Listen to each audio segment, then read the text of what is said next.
The summer air in South Memphis hung heavy and sweet in 1976, thick with the smell of hickory smoke and frying catfish that drifted from the soul food kitchens on Alabama Street. Before the sun climbed too high, before the asphalt started shimmering with heat, people would gather on corners outside those brick buildings with hand-painted signs, waiting for the doors to unlock. Women would come out in their aprons, arms dusted with flour, and the whole block seemed to exhale. Inside these places, the walls were wood-paneled and decorated with photographs no one had framed properly. Pictures of graduations, weddings, men in uniform, children on Easter Sunday. Jukeboxes in corners played Marvin Gaye and Aretha, and when someone dropped in a quarter, the music competed with the clatter of plates and the low hum of conversation that felt like church without the pews. The tables were formica-topped and mismatched. The chairs creaked, but no one cared. These restaurants weren't about what they looked like. They were about what they felt like. Many of these establishments had opened in the late 60s, just months after King was killed. The women who ran them had been cooking in other people's kitchens for decades, saving every dollar they could fold and tuck away. When leases became available in changing neighborhoods, they signed their names with hands that had kneaded 1,000 loaves of bread and seasoned 1,000 pots of greens. They weren't trying to make history, they were trying to make a living. But in those years, when communities were reeling and rebuilding, these kitchens became something else. Gathering places, refuges, second living rooms for people who needed them. Every morning, the regulars came. Men who drove delivery trucks always ordered the same thing: smothered pork chops, rice, greens, and cornbread. School teachers would sit in back booths grading papers while they nursed cups of coffee that kept getting refilled without asking. Musicians who played at clubs on Beale Street would stumble in after midnight, exhausted and hungry, and food would appear even though the sign said closed. Fried chicken at 2 in the morning, piled high with mac and cheese and candied yams, and they'd sit there eating in the dim light, talking about gigs and dreams and everything they were going to be. The food itself was a language.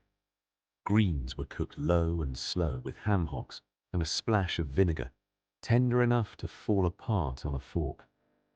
Fried chicken had a crust that crackled when bitten into, seasoned with combinations of paprika and cayenne, and something indefinable that couldn't be replicated.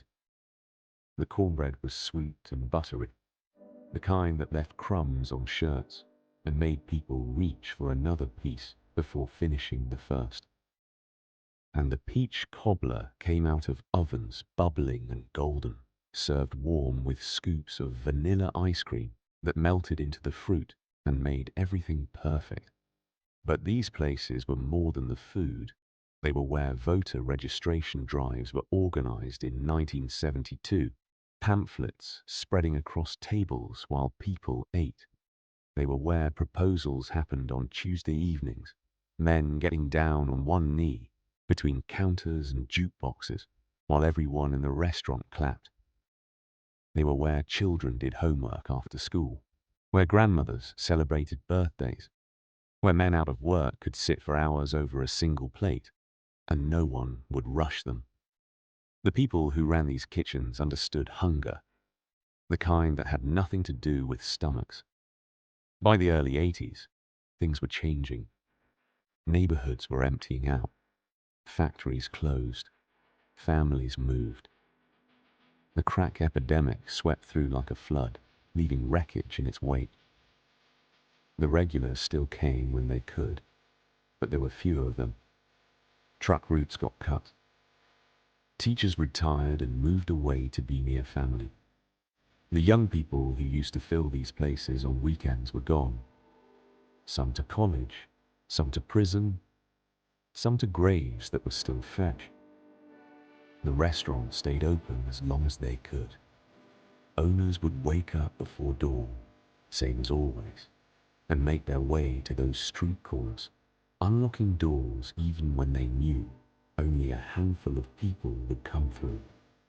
They could, with the same care, the same attention, because that's what they'd always done.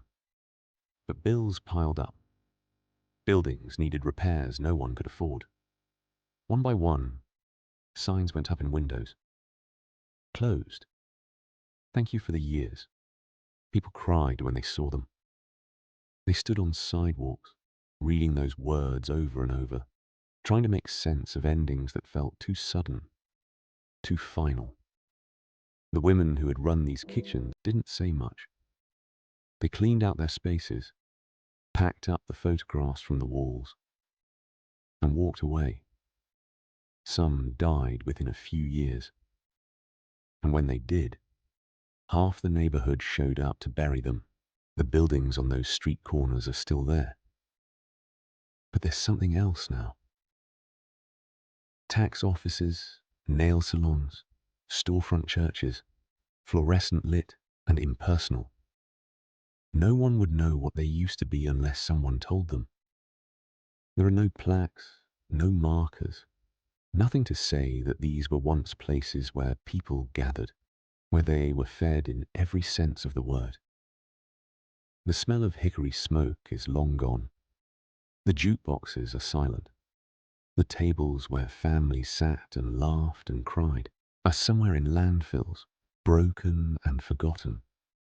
But memory is stubborn. The people who ate in those kitchens still talk about them, their voices softening when they do. They remember the taste of the greens, the sound of laughter, the way light came through windows on Sunday mornings. They remember what it felt like to be seen, to be welcome, to sit at a table and know they belonged. Those soul food restaurants are gone. But what they meant, what they gave, remains, carried in the stories of those who were there, in the recipes passed down, in the longing for places that don't exist anymore, but never really left.